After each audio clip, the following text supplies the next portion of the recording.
નમસ્કાર મિત્રો, સ્વાગત છે તમારું અમારી YouTube ચેનલમાં। તો મિત્રો, આજના વિડીયોમાં આપણે સામાજિક ન્યાય અને અધિકારીતા વિભાગની વિદ્યાર્થીઓ માટે અગત્યની શિષ્યવૃત્તિ યોજના વિશે ચર્ચા કરીશું। પરંતુ તે પહેલા વિડીયો ગમે તો લાઈક અને શેર કરી દેજો, ચેનલમાં નવા હોય તો ચેનલને સબસ્ક્રાઇબ કરી દેજો। તો ચાલો મિત્રો, વિડીયોની શરૂઆત કરીએ।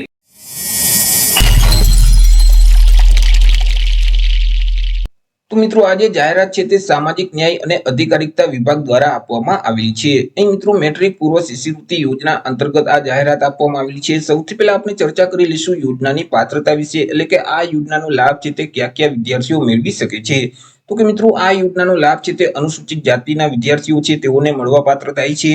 અહીં વિદ્યાર્થીના માતા પિતા અથવા તો વાલીની વાર્ષિક આવક મર્યાદા નક્કી કરવામાં આવેલી છે। વિદ્યાર્થીના માતા પિતા કે વાલીની વાર્ષિક આવક છે તે ₹2,50,000 સુધીની હોવી જોઈએ। જો ₹2,50,000 કરતા વધારે વાર્ષિક આવક હશે તો તેવા સંજોગોમાં તે વિદ્યાર્થી આ યોજનાનો લાભ મેળવી શકતા નથી।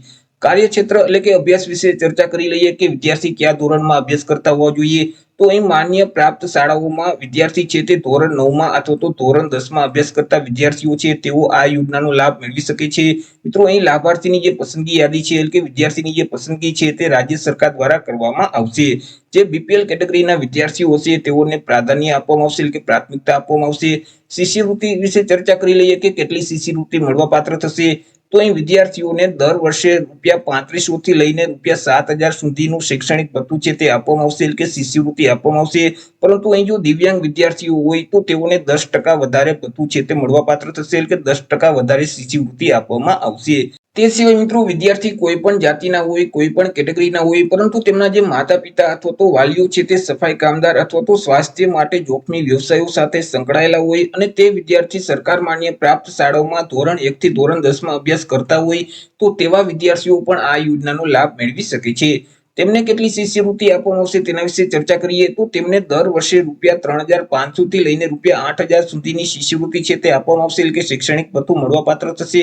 તેમાં પણ જો મિત્રો દિવ્યાંગ વિદ્યાર્થી હોય તો તેઓને 10% વધારે ભથ્થું આપવામાં આવશે।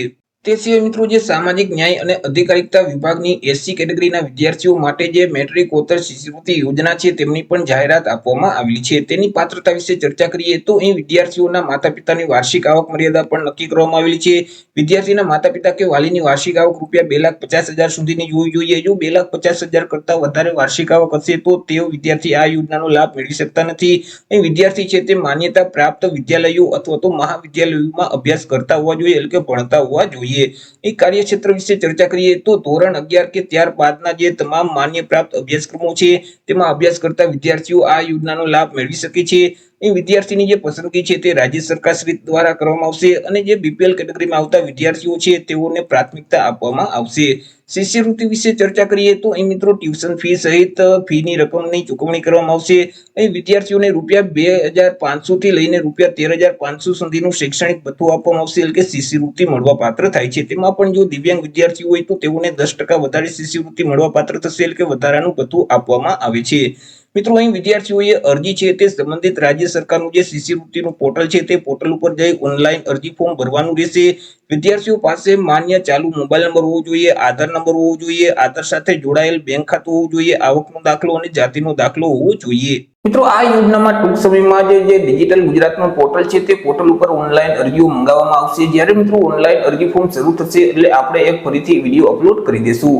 તો આશા રાખું છું વિડીયો પસંદ પડ્યો હશે। વિડીયો પસંદ પડ્યો હોય તો લાઈક અને શેર કરી દેજો, ચેનલમાં નવા હોય તો ચેનલને સબસ્ક્રાઇબ કરી દેજો।